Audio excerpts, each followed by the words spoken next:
Hello BRG, and welcome to the first Ragged Alliance cast. I'm Xenix1, BRG team leader and an officer in Hope.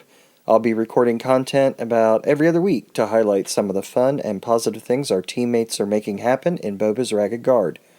Alliance and guild leaders will make appearances here, so you never know who we'll be chatting with and what exciting news we'll be sharing. Please get the word out to everyone and let them know about the new Ragged Alliance cast. For the first ever Alliance podcast, please give it up for our Alliance leader, TK. Hi BRG, this is TK2618. Zinx asked me to record a little segment for the first podcast, so I thought I'd tell you a little bit about who I am and my Star Wars background, and talk to you a little bit about why BRG exists and what we're trying to do here. I've been a Star Wars fan since the first time I saw A New Hope. I can remember watching it and being just riveted to the screen as Luke and his X-Wing, went careening down the trench, and can remember thinking, I wonder if he's going to make it. I hope he makes it. I hope he blows up the Death Star. And somehow that feeling just never went away. After I saw the movies, I ran into what a lot of guys did. There just wasn't any new content other than books. There were no TV shows or movies or anything like that. So I read a lot of the books. I read things like Tales of the Bounty Hunters and The Truce at Bakura. The Courtship of Princess Leia I also enjoyed. I would still recommend that today, although obviously all the information in all of those books I just listed is now legend, thanks to Disney and them buying out Lucasfilm. The first Star Wars game that I ever played was a game called Night Shift, and if you've never heard of it, that's okay. Nobody has. It is dated back to probably the late 80s or really early 90s. It was a side-scrolling 2D game with terrible MIDI music, and you were a factory worker who made Star Wars toys. You had to get into the game and recover your save levels by using a physical code wheel that they sent you with the game, and it fit on one of those giant floppy disks. All that said, I really had a lot of fun playing that game. I also played games like X-Wing and TIE Fighter, had a lot of fun with those, enjoyed those. My favorite is probably the old Battlefront 2. Who doesn't love playing Star Wars Galaxy of Heroes since I retired from the Star Wars Force Collection game, which is another mobile game. I played with a lot of the guys who are on BRG Hope and Exile. We were all in the same fleet, and overall it was a good experience. I really enjoyed meeting some of the people. The game did get a little expensive there by the end, which is one of the reasons that I've really enjoyed playing Galaxy of Heroes, because it doesn't seem to be quite as bad with the money aspect of it. When I started playing Galaxy of Heroes, I had a real life friend who wanted me to join his guild, and obviously I ran into the problem that I was really low level and the guild was much higher than that. I worked really hard, played really hard, and finally got into the guild, only to get dropped from there a few months later when they decided that I was just too low and they wanted to bring some new people in. And that wasn't a very good feeling. I didn't enjoy that very much. I don't think anybody would. Even the most mature person is probably going to feel a little stung by getting kicked to the curb because they just haven't been playing as long as someone else.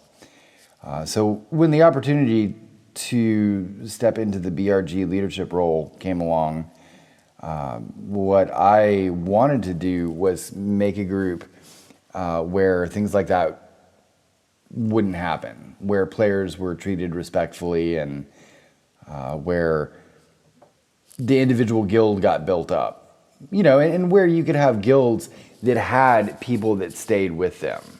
even if they were a little lower than might be preferred. One of the things that we instituted right off the bat when we started BRG was we don't have any feeder guilds. So none of our guilds serve as, a training guild or a place where lower level players go to build up. All of our guilds here are expected to be competitive. They're expected to use the players they have and do the best they can.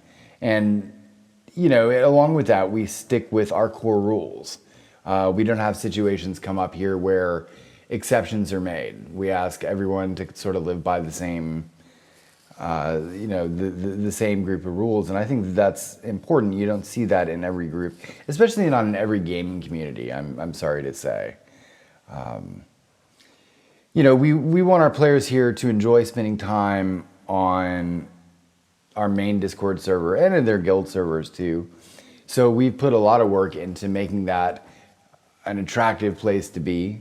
We've tried to provide some resources. We've tried to set up sections that'll help guilds recruit. We have, common areas for everyone to meet and share memes and all kinds of things like that. That's all important, and it's supported by the idea that we're different than a lot of the other groups, a lot of the other alliances out there. When we recruit a guild, we're not looking for a guild that we can use to build ourselves up. We're looking to build that guild up. I think that's an important distinction. This podcast, I think, is going to be a great way to get to know more people in the Alliance. We're going to have some more guests on here. Zinx has some really cool stuff planned, and he deserves a lion's share of the credit for making this happen, coming up with the idea, as do, the rest of the team leaders that have been working on this. This really is a group effort, and a lot of the officers that are here spend quite a bit of time making sure that this is a place that we can all enjoy and that's useful to the guilds and to the individual members. This is definitely not a one-man show by any means.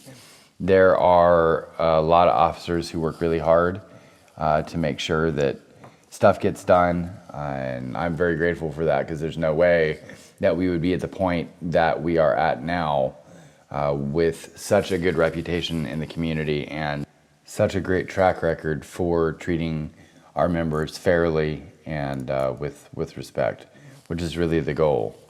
I look forward to hearing a lot more of these podcasts and seeing more of you guys featured on here.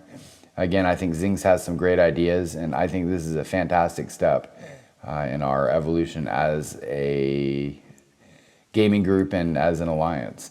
Hope you guys have a great week, and I'll look forward to seeing you guys on the main server. Thank you, TK. Now I'd like to introduce another first and hopefully ongoing segment called Territory Wars Shoutout. Congratulations to Ironside of Gin and Juice for a phenomenal 16 defends for their previous territory war. If your guild has an awesome defensive or offensive player screenshot or gameplay video you'd like to share on the podcast, please send it to me on Discord, and it may get included in a future Alliance cast.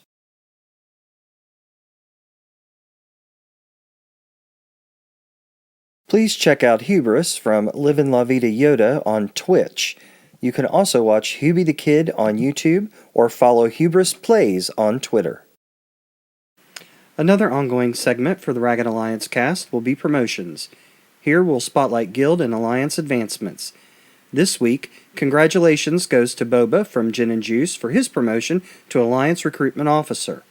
The Alliance also promoted Feather Monkey of the Wampa Den and Gorgatron of Hope to Alliance Team Leaders.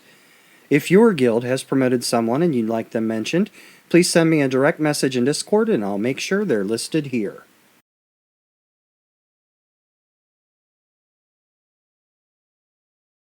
BRG welcomed one of its newest guilds recently. Sent by Ravens GL D-Blade 21 had this to say about their guild. Sent by Ravens has been around for close to 2.5 years. It was originally started by our founder, Pride of the Wicked. He was getting frustrated with how his guild was being run, and started sent by ravens to allow members to grow and not be forced to follow a specific farming strategy.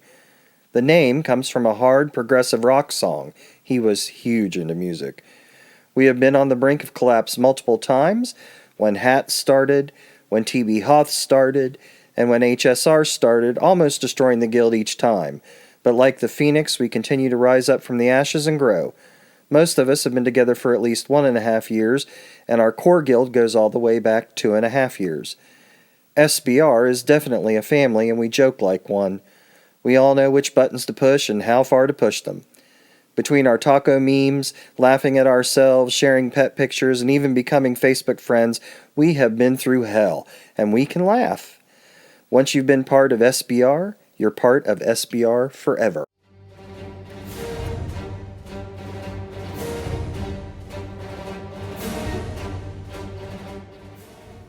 Hi BRG, this is TK2618.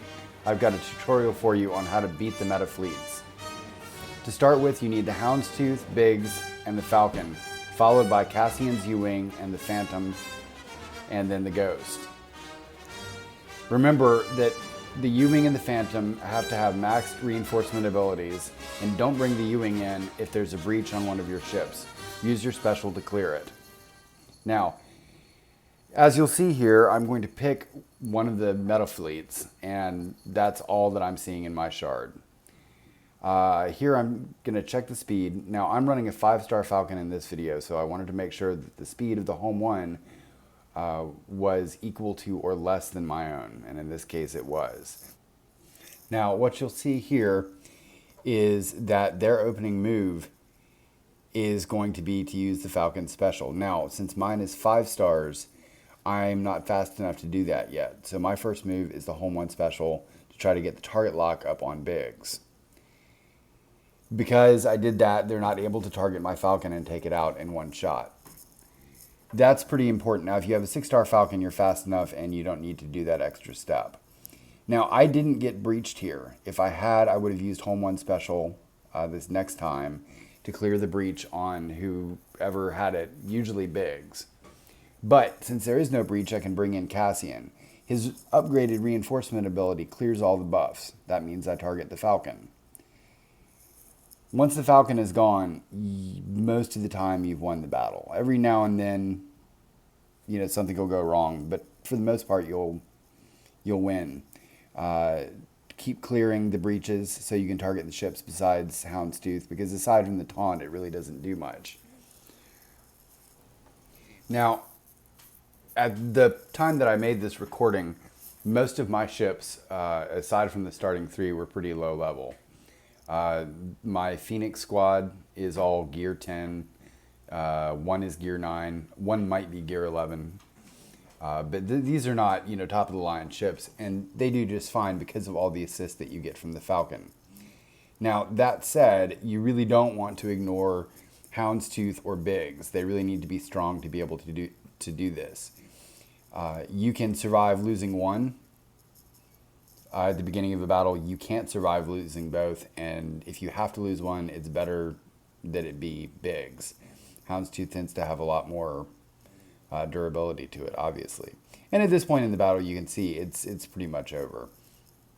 They have almost nothing left, and by the time my big special cooks off, where everybody gets to use their special abilities twice, it's really not going to matter. Now, every now and then you will have the AI that brings in the U-Wing. They don't bring it in at the right time. You almost never have to worry about it.